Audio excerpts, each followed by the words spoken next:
90,000 hectares of farmland will be irrigated when a water transmission project begins in 2018. President Akufo-Addo says intervention, which will distribute water from the black and white volta to various farms, is to enable all year-round production of crops. Speaking at the Farmers' Day celebration in Kumasi, President Akufo-Addo noted government's initiative to deliver a dam to each village is materializing, with 320 small dams being developed for 64 districts in northern Ghana. 320 small dams and dugout sites in 64 districts in the northern part of the country have been earmarked for development.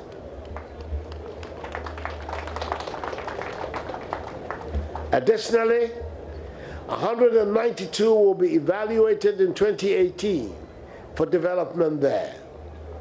A provisional list of 51 dams in Volta, Greater Accra, and Central regions has been submitted for consideration for rehabilitation.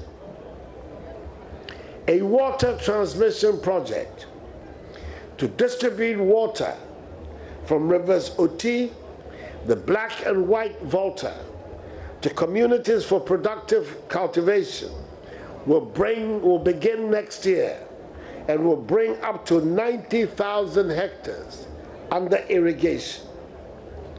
Implementation of an agricultural program with the help of multilateral partners will potentially also bring about 1,732 hectares of land under irrigation through solar pumping from rivers, sinking of boreholes, rehabilitation of existing irrigation schemes, and construction of new ones. The president also indicated the establishment of 2 agriculture mechanization training schools in the Brong-Ahafo and Volta regions will enable farmers to learn how to professionally operate agricultural machinery acquired from Brazil under the More Food International program. I am pleased to learn that farmers and operators are being trained to acquire the requisite knowledge and skills to operate the machinery professionally.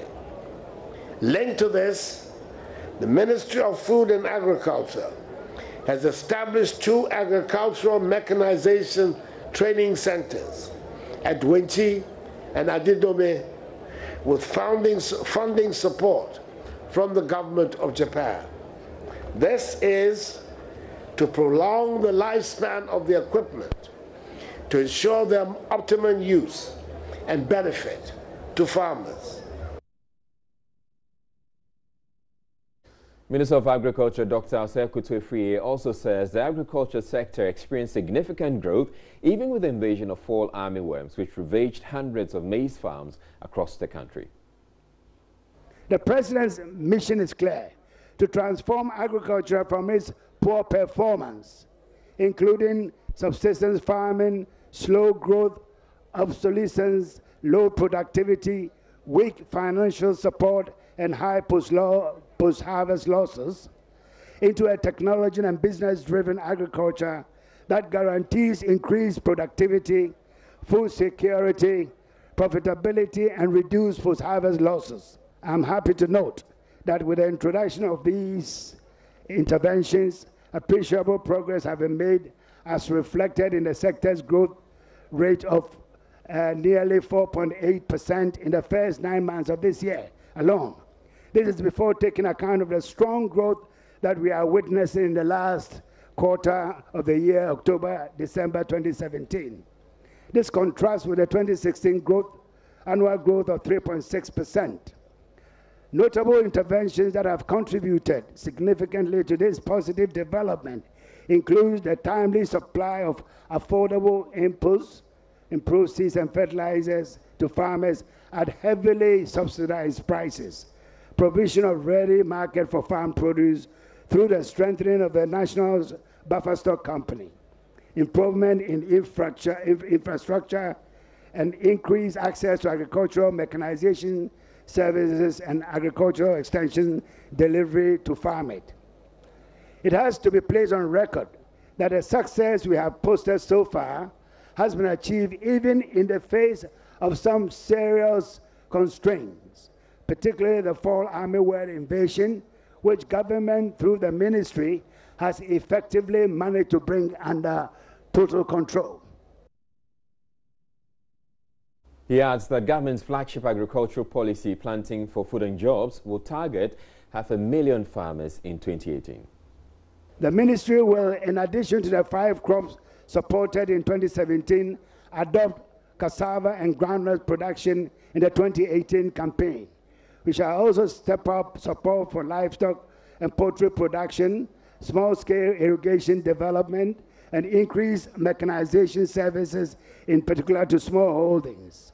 And we are targeting from 200,000 farmers, as we did in 2017, 500,000 farmers, 500,000 farmers in the coming 2018.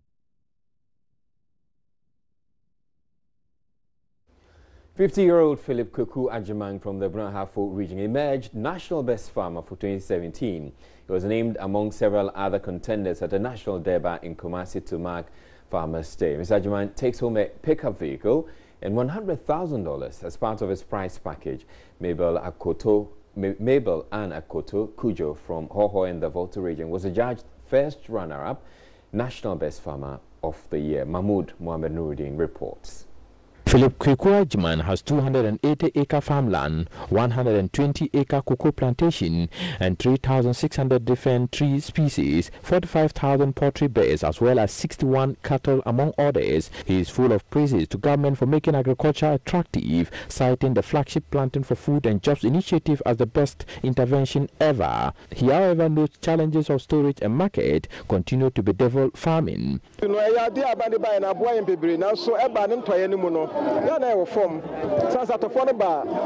Planting for Food and Jobs initiative is good, but there are challenges with the produce, and that doesn't encourage the youth to go into farming. I'm appealing to government to make storage facilities available or get ready market for us, else we will continue to suffer.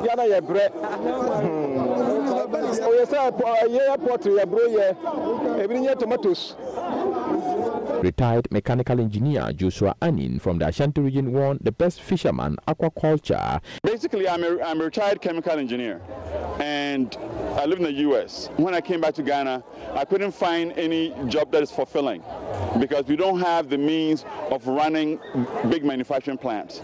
So I decided to look into fishing, which I love. I'm a seasoned fisherman on the ocean. So I came to my area, I realized we didn't have enough fish in our diet in my local area, and I said I'll create a fish farm where I'll raise locally type fish, which is...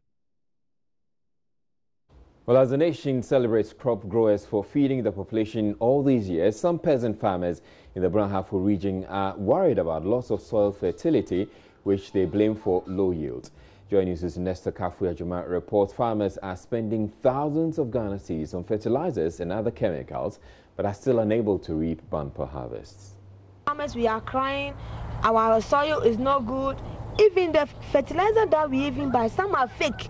You have to apply it on your field. At the end of the day, you are not getting what you are supposed to get.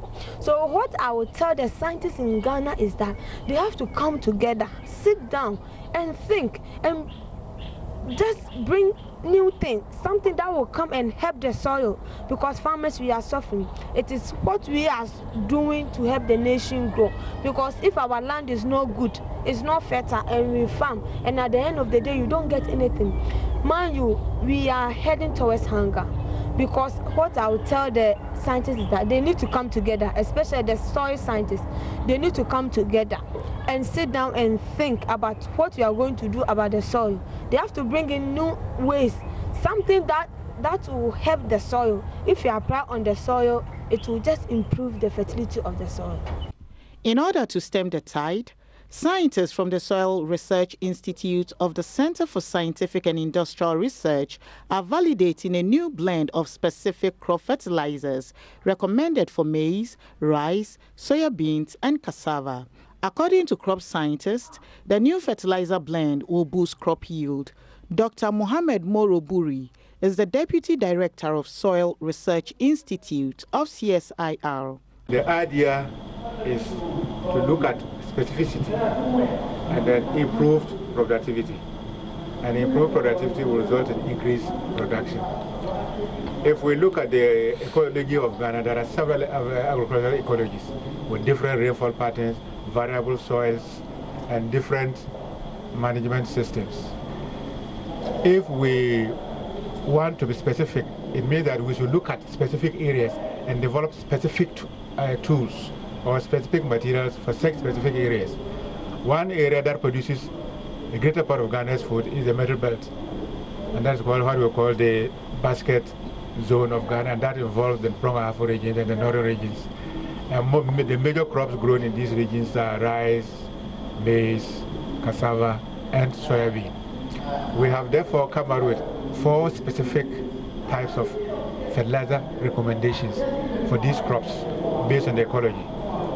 And we have also come out with improved nutrition management systems. When I say improved, currently what they use is what we call blanket. That it is not targeted at anything, it goes for everything. And once your coat doesn't fit you, you don't enjoy wearing it. And if you even enjoy wearing it, it looks oversized somehow. And therefore, if we make tailor-made dresses for these specific areas or for the specific crops, we are likely to come out with higher yields. And when our yields are improved, then it means that we're going to produce more food. And when more food is produced, we're going to reduce hunger somehow. And at the end of the day, we will satisfying the Sustainable Development Goals too. That is ending hunger in the country. Principal Research Scientist at the Soil Research Institute, Dr. Francis Tete, also says farmers will find a new mineral fertilizer blend very efficient. You know, we're using 2 bags, 15-15-15 fertilizer, and 1 bag of ammonia for every crop, irrespective of the ecological zone following. But all over the world, that is not agriculture. Everywhere you see that crops and then the soils are related. You see, so we are developing recommendations based on the soil types. That is basically ecological zone, and then we're also looking at higher yields, efficient fertilizers that will give higher yields. We are including micronutrients. Zinc is also good for our health, and so on and so forth. So these are the reasons for formulating new blends, so that we increase yields and then make agriculture more, how to call it, site-specific and then precise. Nestor Kafia Jume's report for Joy News. An environmental group, Arocha Ghana, is warning farmers to hasten slowly in cultivating reclaimed galamsey lands. The group says research conducted in some of these abandoned galamsey sites has revealed high mercury content in the soil, with health implications for people who consume crops from such lands. Maxwell Agwagwa has more on this report. The government of Ghana sometime last month officially launched a plan to reclaim 18 illegal mining sites in Chebi in the eastern region. The exercise, called the Chebi Reclamation Project, will be replicated at illegal mining sites across the country. Some experts say the best way to put some of the reclaimed lands to good use is by growing crops on them.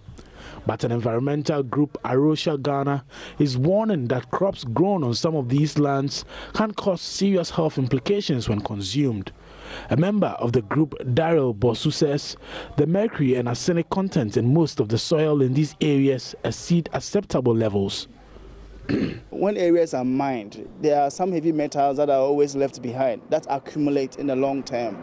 And the results also found out that heavy metals like aluminium, arsenic, and mercury and lead were all in very high levels that were so high that they are not recommended for any crop production as according to the World Health Organization. Because there are certain standards by which beyond that level, it is indicated that these levels are very high and so should not be promoted for either human consumption or for anything edible.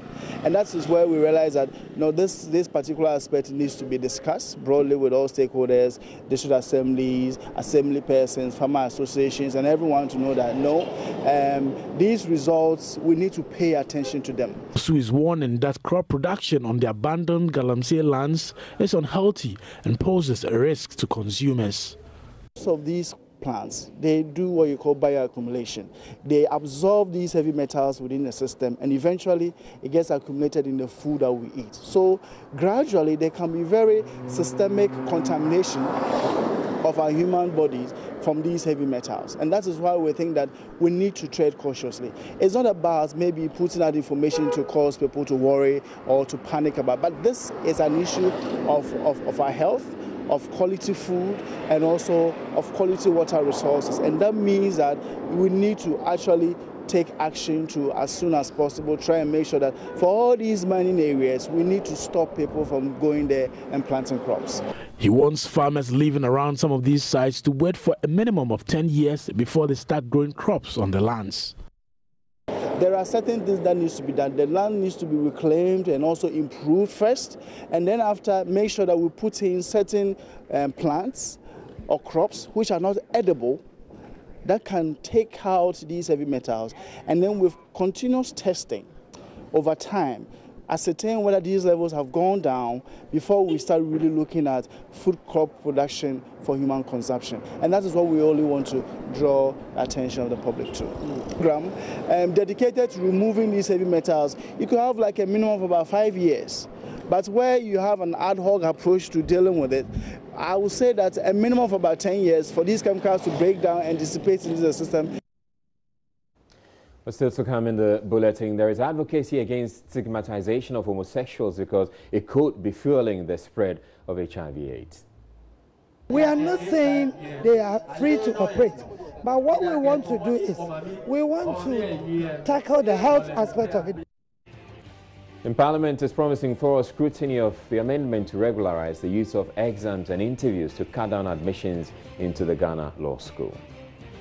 The considered view of majority of the committee members was that let's take away the interview aspect of it. Let people write the exam. Whether you are in Kulungungu, you are in Bekwai, wherever, write the exam. If you pass, come to the school. We'll have that and more coming up in the bulletin. Stay tuned.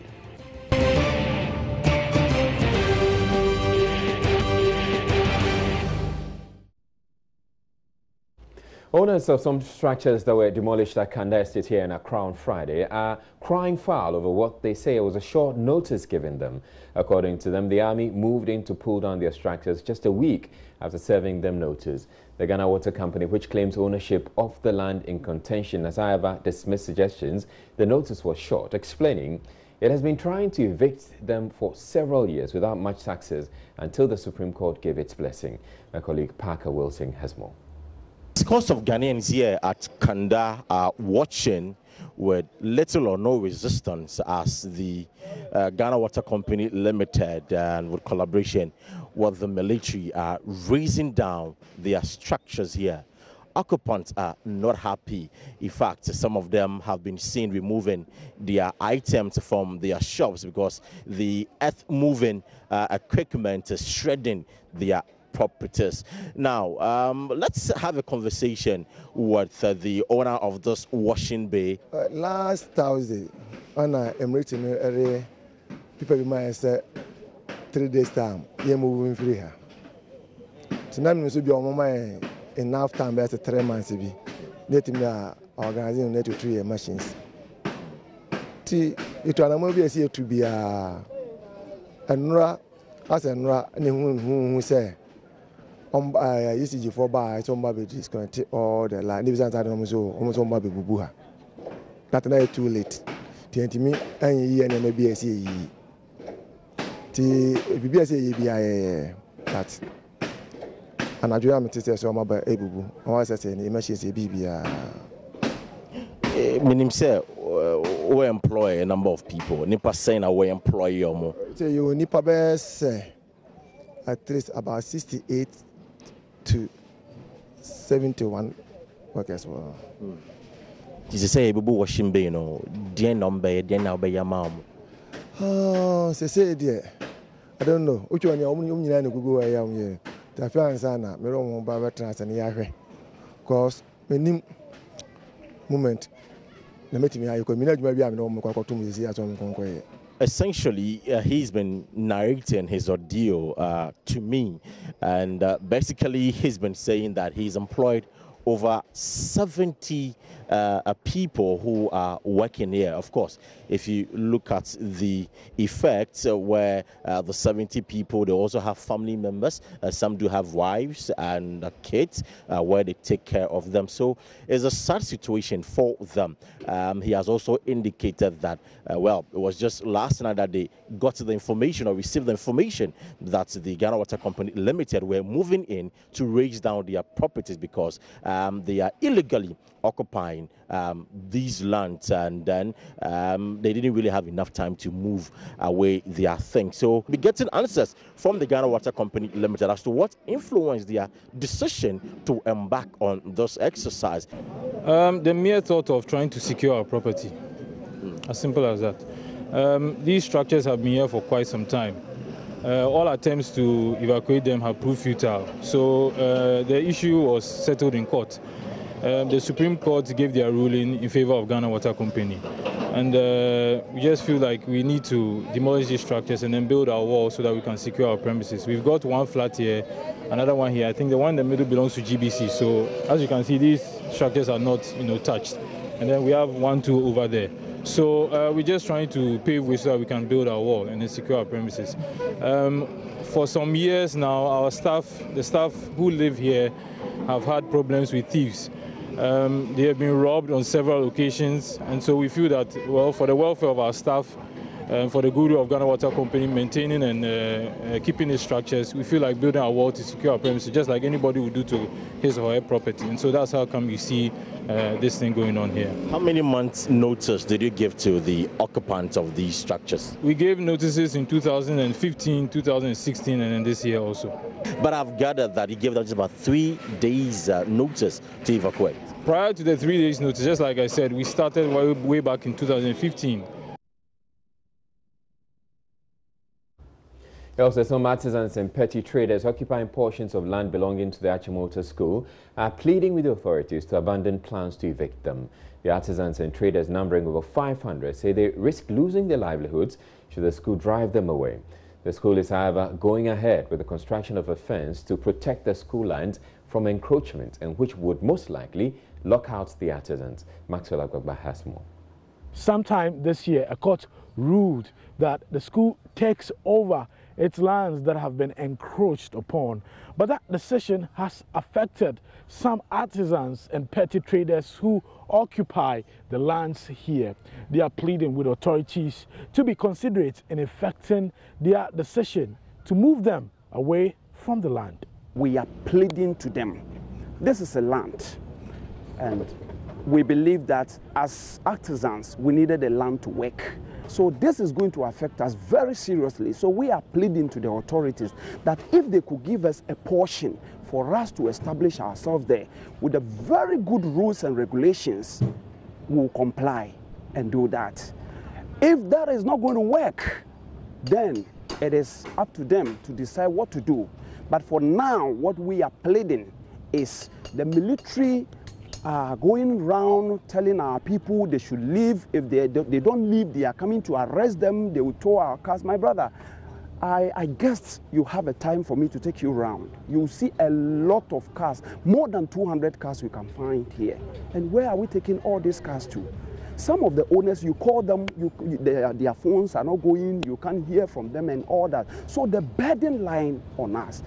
In all, when they take the land without giving us a portion or allowing us to work here, it means many of us are going to be jobless. And when when that happens, guess what is going to happen? So it's a pleading that we are pleading. We are not dragging with them. We are not struggling with them. No, we are harmless. We are armless. And we are pleading to the authorities to do something about this situation. So what we are pleading them is they should allow us give us either 2 or 3 entrances so that we can do our business or anything in. That's what we are pleading for. Have you been sacked yourself? Yeah, I've been sacked and I don't have anywhere to go. And I have a family too. I cater for 3 junior brothers. 1 is in SS, 2 in university. Our dad passed away. I'm the heading one in it. So I have to cater for them more. Here is the case. These are the girls I sold and have a little daily bread. I've been sacked. In Accra here, getting land is not easy. So where am I going to get a place to establish? how am I going to cater for my family and my junior brothers?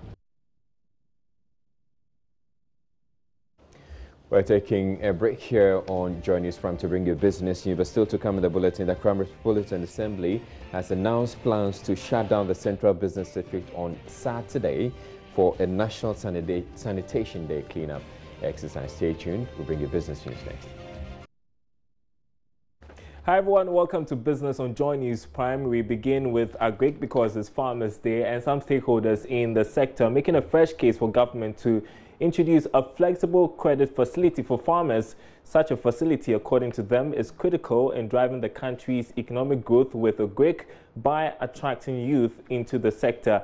The program's coordinator of the Peasant Farmers Association, Charles Nyaba, and the General Secretary of the General Agricultural Workers Union, Edward Karowe, spoke earlier on the marketplace. The challenge is how to transform the smallholder farmer from dependency to independence. You know, and modernizing agriculture is one of the ways to do so. But the unfortunate thing is that we have lamented about this issue. We have talked about this issue by successive governments. But when it comes to the implementation, there is always a hitch.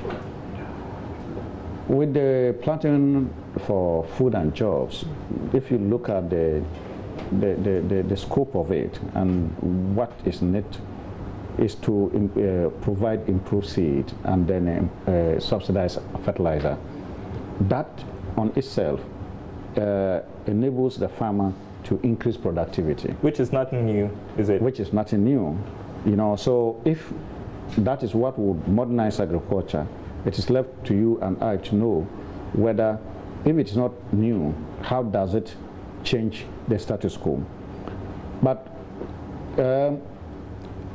we seem not to be really ready to. I'm getting the sense then that we have lost focus when it comes to the agri sector and how to make it where, well, put it where it used to be in terms of its contribution to GDP. I get the sense from both of you. Is that what it is, that we have lost focus, you know, when it comes to dealing with the challenges with agri? Yeah, for me, you see, certain times I say the view of government.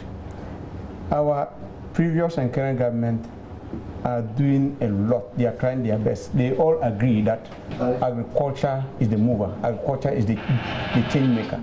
But how to do it becomes a problem. We were talking about government distribution seeds and fertilizer. I think beyond that, there's a component of extension services, which when you talk of agriculture modernization, you cannot do without them. Now let's look at the strategy of engaging extension services under this program. You realize that it's not something that's sustainable. So if you ask of my view, I think that we should move away from a stage where government go around distributing fertilizer, distributing seed, to rather create the environment for the farmers to decide on the commodity that they want to produce. Now let me just give one example. You go to the Middle Belt, from Techima and Kranza, Kintampo, Atebubu area. That used to be the basket of maize in Ghana. Today, you go there and more than 50% of the farmers who were producing maize now change into producing cashew. Why did they go into cashew production? Because there is a market in cashew. So what we need to do is not to tell farmers they produce this commodity, but we create the environment for farmers to see that when I produce this commodity, I'll get market. When you do that, the farmers themselves are rational. They will tone that line. Now, beyond that, one problem that we continue to have since 1950s, as I mentioned, is access to credit.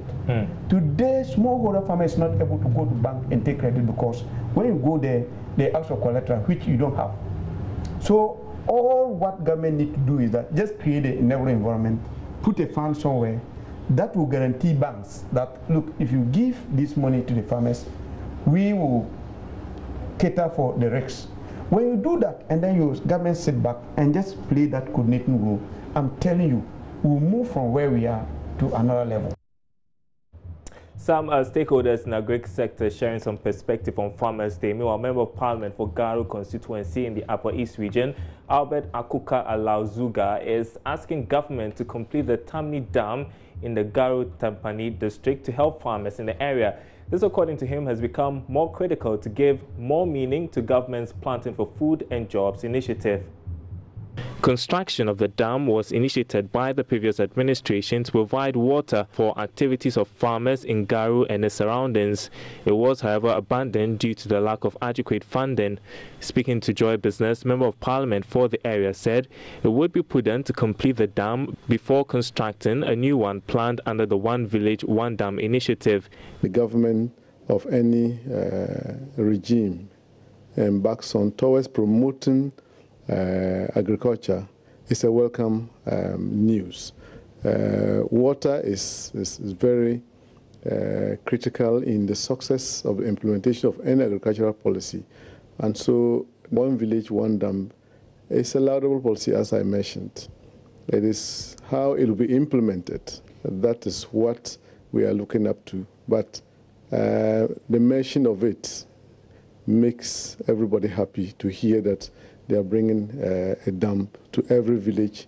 We have over 200 villages in my constituency alone. And so the people will be happy to have 200 dams in my constituency. Yes, Honorable, but you went through the 2018 budget, at least the portions on that. Are you satisfied with the allocations made for it? Thank you very much. I can say that, as I mentioned, if we want to, leave politics out of some of these policies and want to speak the truth, the fact is that maybe about some few dark hours or maybe some smaller dams can be there. But when you talk about a dam, you have to be able to distinguish between a dark out and a dam. I don't know whether the policy is about coming up with dark house. Already the previous administration, under the leadership of His Excellency John Dramani Mahama, awarded a very multi-purpose dam in the district. That is the Tamne irrigation system. That is a very huge dam. That is a huge facility that we are very happy and looking forward to its completion. I think the completion of that dam would create more jobs and take off most of these young people who travel down south looking for, non-existing greener pastures. So we are happy to hear that the current government wants to, expand more dams or want to construct more dams in the three northern regions. The only concern, like I said, is that we will need to have the existing dam completed. Away from a break, and the Institute for Energy Security says government's decision to activate the price stabilization mechanism captured in the Energy Sector Levies Act 2015 will have little impact on fuel prices. Oil marketing companies and LPG marketing companies have been notified by the petroleum regulator NPA to review the prices of the petroleum products in line with the revised price stabilization and recovery levy. Meanwhile, the Institute for Energy Security is also projecting fuel prices to remain stable for the first pricing window in December. However, it warns that the continuous depreciation of the Ghana cedi to the US dollar in the last few days may have an adverse effect on the selling of fuel. Price stabilization and recovery levy. The price stabilization and recovery levy is meant for stabilizing prices when prices go up. It's also meant for under recoveries, and it's also meant for shoring up or supporting premix and RSO. This time round, over the period, we have said that government should be able to apply the price stabilization and recovery levy because it's 12 pesos on gasoline or what we call petrol, 10 pesos on gas oil or what we call diesel, and 10 pesos on LPG. But it has never been applied on any of these three major products before. What government is doing this time is that it has decided that in the price build-up, it's going to cut the 10 pesos to 3 pesos and use the price stabilization and recovery levy to support it. So cutting it from 10 pesos to 3 pesos is a difference of 7 pesos. That is how come you are seeing people bundling 70% around that it's been reduced by that margin, but it's never accurate. It is misleading.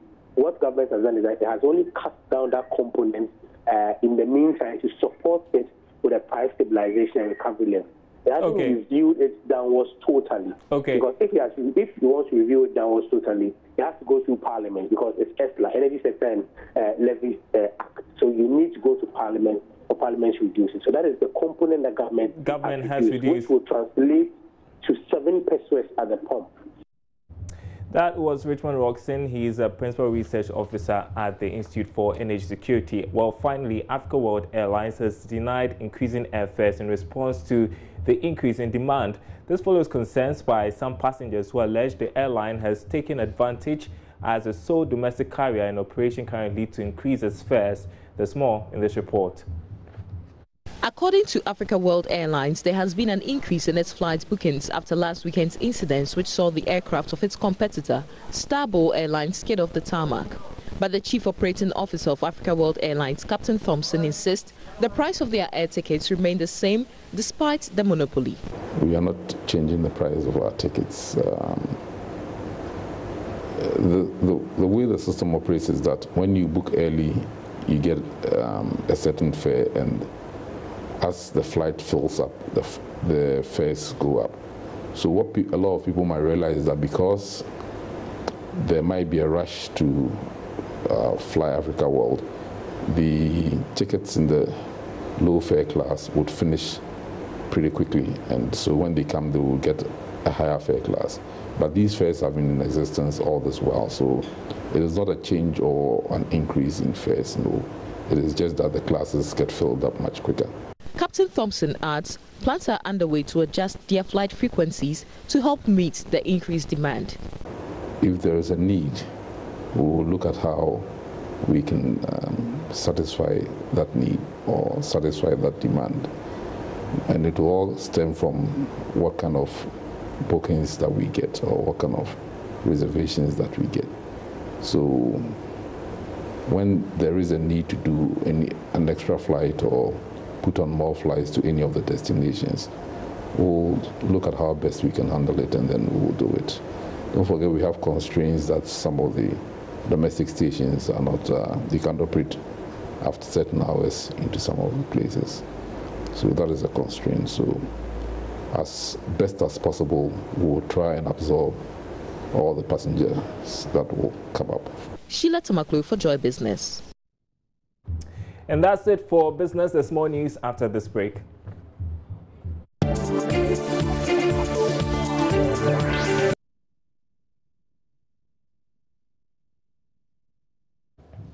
The Accra Metropolitan Assembly is asking business owners operating in Accra not to open their shops until 10 a.m. on Saturday, December 2. The temporary closure, according to the Assembly, is to pave way for a cleanup exercise as part of the national sanitation campaign. The vehicular movement will also be restricted during the period, with summons issued to individuals and corporate organizations who violate the directive. The AMA, in a statement, urged all residents, traders, and transport operators to join in the exercise to make the president's vision of making Accra the cleanest city in Africa a reality. Now, I have been joined head of waste management at the AMA. Anthony Mensah joins us with more on this. Good evening to you, Mr. Mensah, and thank you for making the time. So what's the plan for tomorrow? Good evening, Israel, and good evening to your cherished listeners. Yes, the plan for tomorrow is that we're going to embark on cleanup exercise, and we have it happening in a decentralized manner. Each of the 10 sub-metros under AMA is supposed to participate or partake in the exercise within a designated location in the respective sub-metros. Then there will be a central focus area which is happening within the Ayawaso East sub-metro. That is where the central focus is going to take place. Why necessarily that area? What we do, as I've indicated earlier on, it's supposed to take place in all the 10 sub-metros. But what we do every month is that we select a particular area where we will focus the central effort on. So the central effort is going to be focused on the Ayawaso East sub-metro. However, all the sub-metros will also participate at their own level. Now, how sustainable are these mandatory National Sanitation Day cleanup exercises, considering there's really not that much to show for the numerous exercises we've had in the past? That is true. Over the years, participation has gone down. But then, if you look at the objective of this cleanup exercise, I will give two. The primary one is to sensitize the general public regarding the need to keep our environment clean. And then the second one is the actual participation in the exercise, which is physically cleaning and then collecting the rubbish thereafter. So the first one, which I would term the primary, which is sensitizing the general public, is still highly relevant, because normally when you get people involved in an activity, it registers in their mind, and therefore they remember and stick to it. Mr. Mensah, we've been doing this for several years, and so my question is, what do we have to show? The fact of the matter is that waste generation is a daily affair. So as waste generation takes place on a daily basis, you cannot just do one exercise and then you say, I'm done. It has to be done in a sustainable manner. So we have to clean every day. His Excellency the President, on the day of the sanitation campaign launch, mentioned that every day is sanitation day. So it has to be done in a sustainable manner. It should be done repeatedly. You can't do it just one-off. But if there's not much to show, then you're probably looking at finding out a different way of approaching it. What we have added is to enforce compliance as regarding our sanitation bylaws. On the day, we are deploying our public health officers into various locations to go and enforce compliance with environmental cleanliness. So that is what we have added now. And I must add that the Ayawaso East Sub-Metro is going to be the location where these public health officers are going to be deployed. And they are going to go around to ensure, one, that people participate in the exercise, and then two, people keep the environment clean, the surroundings clean. All right. And then also, they will also be looking out for availability of household toilets in the various homes, because each house is supposed to have a toilet. And we have a program running now to help households to put up toilet in their house, in their homes. So they will be going around to look out for homes where there are no public toilets, and they will issue summons to them and then hold them before court to be prosecuted.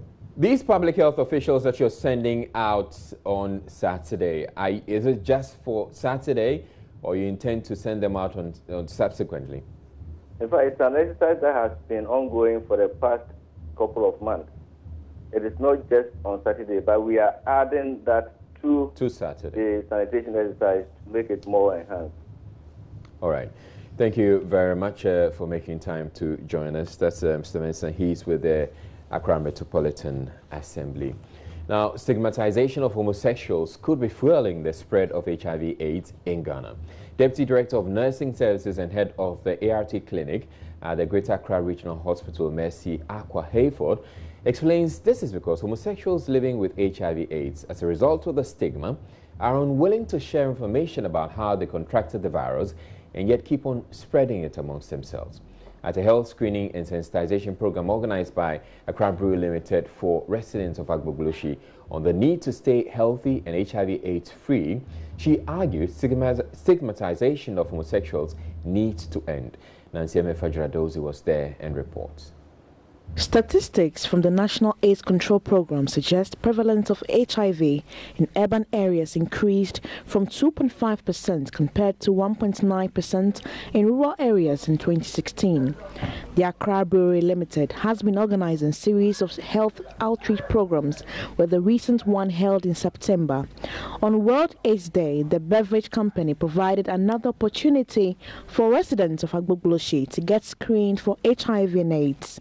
The company says it is committed to the fight against the disease. It is also World AIDS Day globally, so we thought that it is fitting to pick that day to do or organize a free health screening. As you can see, our brewery sits right behind me, and we've been located here for the past 86 years. This community grew around us. It wasn't here when we came, but nevertheless, as a good neighbor, we figure that if healthcare is one of the needs of the community, why not support them? At least it is only a day that we come in here to do that, but it might make a difference in a lot of people's lives. President Akufo-Addo's recent comment about legalization of homosexuality has got many people talking about the place of the same-sex marriage in Ghanaian cultures. But Deputy Director of Nursing Services at the ART Clinic is of the view stigmatizing of homosexuals is likely to push back Ghana's fight against AIDS. Now what we are hammering on is activities of the MSM or the LGBT community. Now they are looking at their security and safety in the community where we live. And we know that when we stigmatize, we fuel the spread of HIV. And these are the people who we are now stigmatizing. We are not saying they are free to operate, but what we want to do is we want to tackle the health aspect of it. Left to me, there shouldn't be any ban, but we should educate. Right now, Ghana, we haven't done enough sensitization with HIV. We started, then you go to a point we stop. So everybody thinks that Ghanaian attitude, that thing is gone. You talk about it 9 days to stop. But HIV, it is there. She says awareness creation must be intensified if Ghana wants to end or slow down the rate of new infections.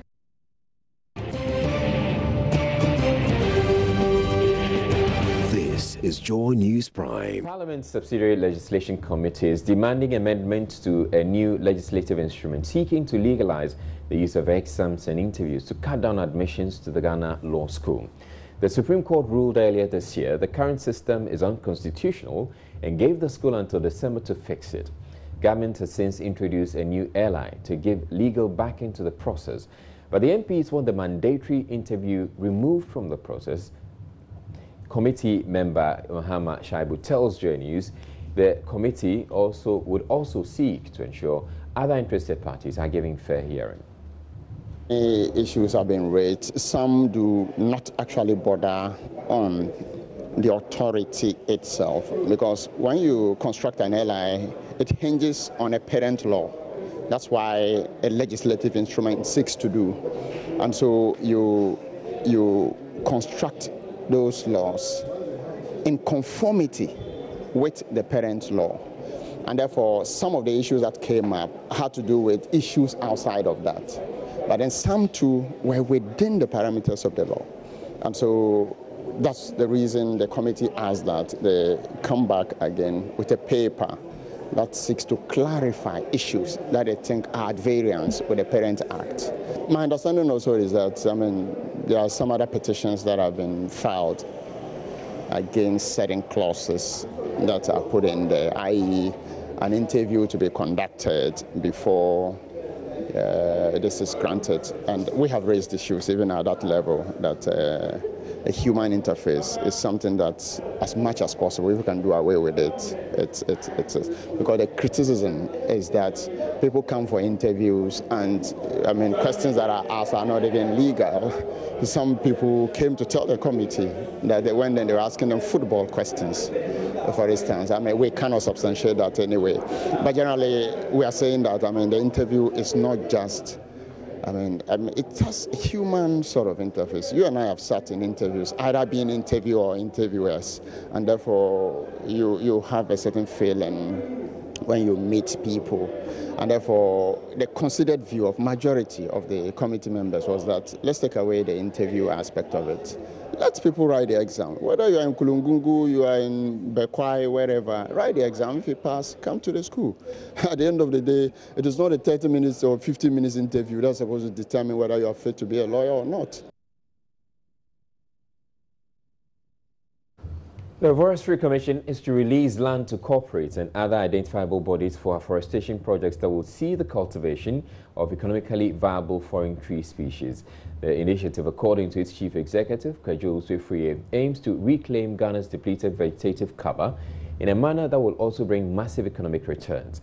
It tells Joy News the partnership provides opportunities that will benefit both government and the private sector. Oyeming report.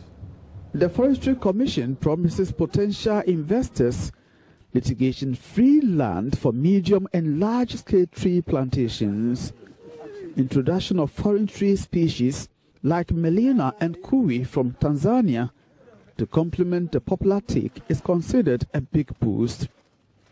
An average teak plantation takes between 10 and 20 years to be ready for harvest.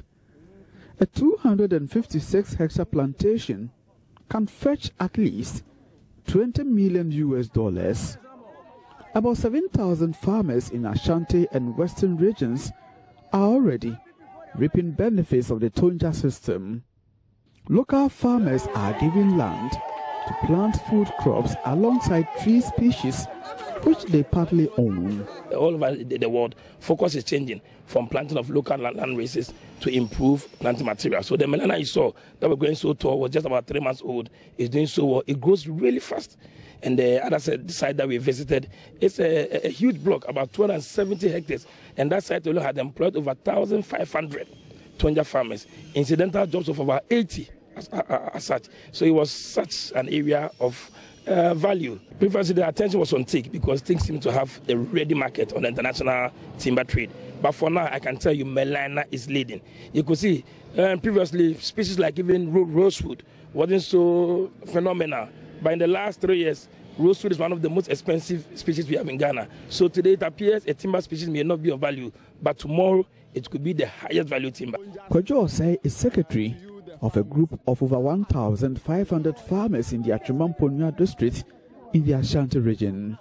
Together with others, he is a beneficiary of a 270-hectare plantation. It has boosted our finances, such that we're able to secure some funds to finance the education of our children. More so, renovations of our buildings, our houses, have been carried out. And then new buildings have also started with proceeds from the Tonja system. And then also we've been able to procure some personal effects and then some property like vehicles. As it is creating jobs for us, we also get food for consumption, and we feed the nation as well. The previous ones have produced so many tons of food items, but that's why we anticipate it will go up because we have cultivated not less than 270 hectares. So we assume that in the near future, possibly next year, God willing, the food basket of the country will be enhanced. Mr. Osifriye is upbeat about the investment opportunities in the tree plantation. He wants corporate Ghana, especially the private sector, to explore the huge potential. I would wish that Ghanaians take interest in this. There are other countries, you have ordinary people who invest heavily in the forest and afforestation. Ghanaians don't. We want short-term, investment, short-term profit. But this is a long-term, but it is beneficial. So we will take this opportunity to urge Ghanaians to invest, with us in our forests. NAT, SNIT, pension funds. Some of those monies ought to be, invested here, because the area that they invest, sometimes there's no value for money. And that, which is why teachers and other workers are not getting very good returns and yield on their investment. And I think that if they did invest in forestry, and in afforestation, these people would immensely benefit. From Inyanahini in the Ashanti region, Oyeming for Joy News. Meanwhile, 19 trucks carrying illegally sawn timber have been arrested by the Forestry Commission. The Deputy Chief Executive of the Commission, Johnny M. Alote, says the arrests were made over 2 weeks. He says his outfit would prosecute offenders caught in the transportation of illegal lumber to serve as a deterrent to others. Okay, this for the past 2 weeks, we've realized that those doing illegal logging have stepped up their game. So the Forestry Commissioner, the Chief Executive, Mr. Kojo Owusu-Friye, has tasked the workers of the Forestry Commission to also mount special checks on all the trucks that are carrying wood. And we realized that within a short time of a week, we've arrested about 19 cars, all loaded with lumber, some of them beams, all of them chainsaw lumber, about half of them carrying rosewood and the rest carrying lumber in different shapes and form. But the message we want to send across is that the Forestry Commission is ready to arrest any and every truck that is loaded with illegal lumber. We've asked our workers in the field to also be very vigilant. So we are sending message to those who are involved in illegal logging that any lumber or log that they bring onto the market illegally, they will be arrested on the road. So we advise them to desist from that. We also send message to the truck owners to also be careful not to rent their trucks to people who are involved in illegal logging, because when we arrest the trucks, we are going to impound the lumber on the truck and we will keep the trucks as well. So they should be very careful who they hire their trucks to. Yeah. Are we going to see any prosecution, or are you just going to impound the vehicles, not give it to them? Definitely, we are going to start prosecuting them, prosecuting all the people who are involved. We are going to impound the trucks. We are going to take the lumber. We are not going to sell the lumber. Make sure nobody who brings a lumber here benefits from his own wrong. And then we are also going to start prosecuting them. So the trucks will be here as long as the prosecution goes on. A graduate of the University of Ghana is spearheading a project to get farmers back to Chereko rice field in the central region, which was abandoned over 10 years ago.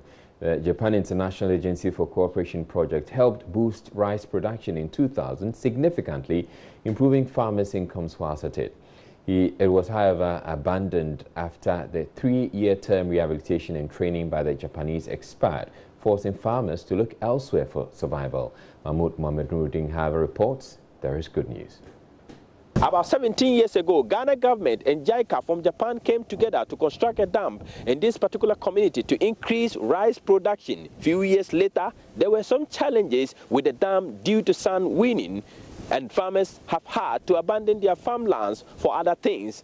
I will tell you what happened next in this particular piece. The project is being financed personally through friends who like the idea and through little loans from friends. That is how the project is being financed now. And it's a big project. It's a 50-hectare land. And it's basically through people I talk to who like the idea and the motivation behind it of how to grow more of agri products, rice in the country, and to develop the rice industries in Ghana, because compared to a search we did, we realized the importation of rice alone in Ghana is over 70% of what we eat. And compare our lands and what we have, if we are able to grow that sector too, it can indirectly help the development of the country in so many ways, as in creating jobs and creating income and work for people in the community as well. 33-year-old Harry Akono is providing resources to change the narrative despite the odds. Social Impact Organization Identity Management Ghana is facilitating the initiative. The JICA project was a rehabilitation and training of farmers on rice cultivation. Provision of irrigation facilities was among other major objectives of the project. Joseph Ega was the head of water management at the site. I monitor. Plot like this, if you are taking water and you are not there, no, in fact, you will be queried. Because you need not to let the water go waste. So once I'm alive and I'm here, I will advise them. After the Japanese left, Ochako community could not maintain and sustain the irrigation system. Some local farmers have had to switch crops to stay in business, while others opted out altogether. All hope lost for the people of Ochako as the targeted 50 acres of land ended abruptly. Because I feel some skill if there is enough money and support, I can cultivate rice in a year and the business will boom. For now, the work is not the best. I can't even employ a laborer to work on my farm. Will be there on the plot to do because when you scout the ball, I have a water challenge. Anytime the reservoir is open, water supply to this area is poor. In January this year, a group of young Ghanaians from social impact organization Identity Management Ghana decided to intervene. The initial plan was to revamp the project to provide jobs for the farmers. So we came in as a collaboration with them to help them rehabilitate their pump house, their dam, and managerial skills and farming capacity building. Harry Akono and his team provided seeds, fertilizer, and other chemicals, as well as rehabilitated the pump station. When we came in, the community had a dam being constructed by JICA for them in 2000. It was a grant by JICA for them. But when we came in, the dam has broken down because of, they said they had the sun winning problem, and the pump house too was spoiled. Their machines were bits in bad conditions, their wiring problems. So we came in to do a rewiring of the whole pump house, service their pumps and the machines for them through the help of IDA, Irrigation Development Authority, with the help of the Central Regional Manager, Mr. Koto Minta, helped us to go through all this rehabilitation for the communities. So currently now, we've been able to repair all those things, and we've pumped water into the dam, ready to start the farming season. There are still challenges. Especially those of us here especially have challenges with water, and it is very difficult working here. And so a pump will really help us. If government can install pumps here for us all, we will be glad. But if you're not there, fine. This is a band to my pump this year. Now our work is in trouble. Most of the farmlands have not been worked on, so we are experiencing grave hardship. The fear is if these farmers get no external support, they may be forced out of business. Maybe, just maybe, government intervention can make a difference so farmers can achieve 25,000 bags of rice target. I strongly believe with the help of Ministry of Agriculture and other funding companies and international donors, when they come to the aid of organizations like ours to help us achieve the motive behind it, it will help in a long way in developing of the country itself, the economy, and the community as a whole. Mahmoud Mohammed Nuruddin reporting. Now, cocoa farming used to be a major economic activity in Ghana's Volta region until bushfires and bad farming practices brought it down on its knees decades ago. Now, a new initiative is seeking to revive the industry by introducing farmers to modern technology in cocoa farming. Ahead of Farmers' Day on Friday, Joy News' Justice Bedu has been to the small town of Salvefa in the Ho West District to find out more about this initiative. Soweto Range, one of Ghana's most prized biodiversity landmarks, home to breathtaking landscapes and once upon a time a big cocoa growing area. Now, it's a pale shadow of its former self, caused in part by wild bushfires, climate change, and unsustainable farming practices. Every year, bush burns for Kishie and this type of survival. We have seen that it's affecting the vegetation seriously because tree species are going away. Plant species are being burnt all the time, and animals too are being burnt at the same time. So everything in the vegetation is going just like that. Like many communities in southern Ghana, these yellow pods have always been a symbol of the beating heart for local economies like Saviepe.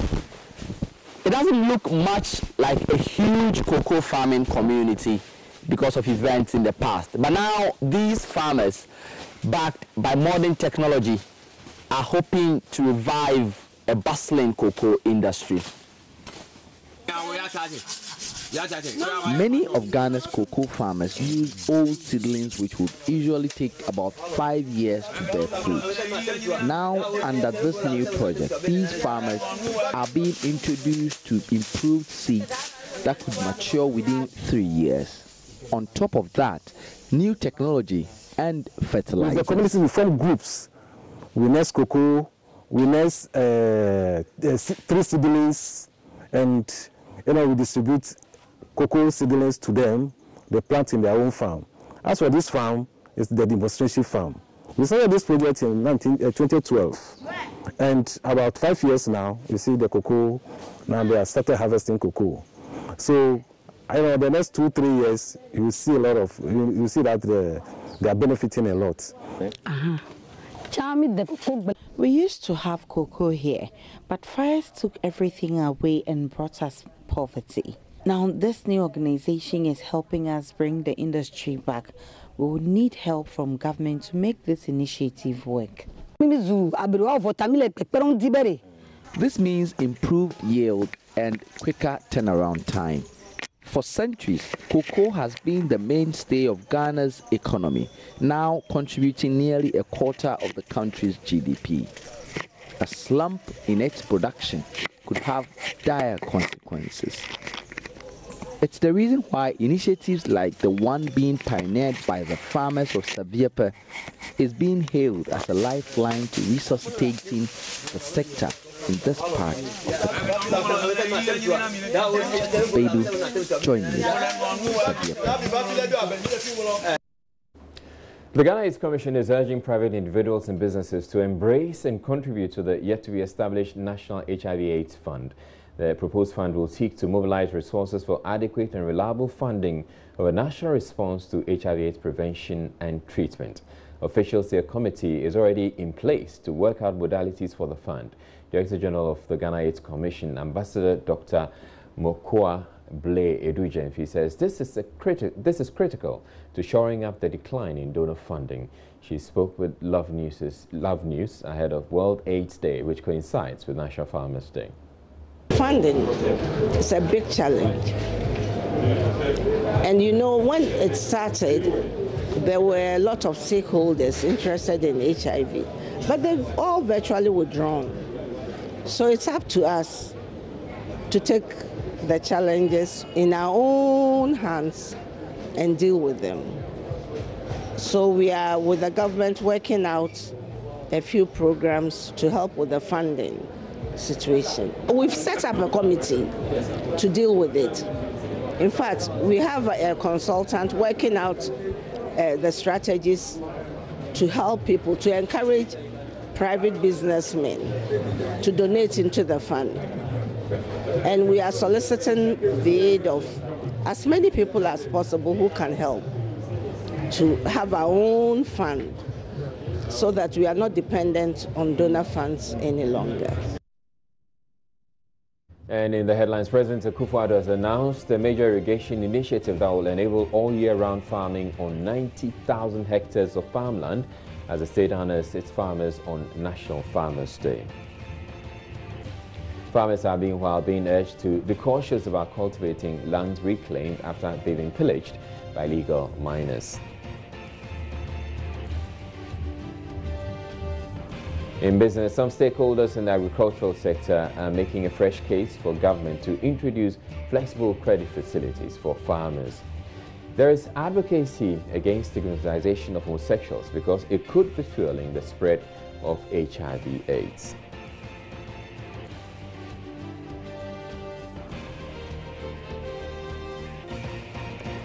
The Accra Metropolitan Assembly has announced plans to shut down the Central Business District on Saturday for a National Sanitation Day cleanup exercise. And owners of structures demolished in the vicinity of the Flagship House are crying foul over the short notice given them. The Ghana Water Company, which is laying claim to the land, however, denies the squatters' protests.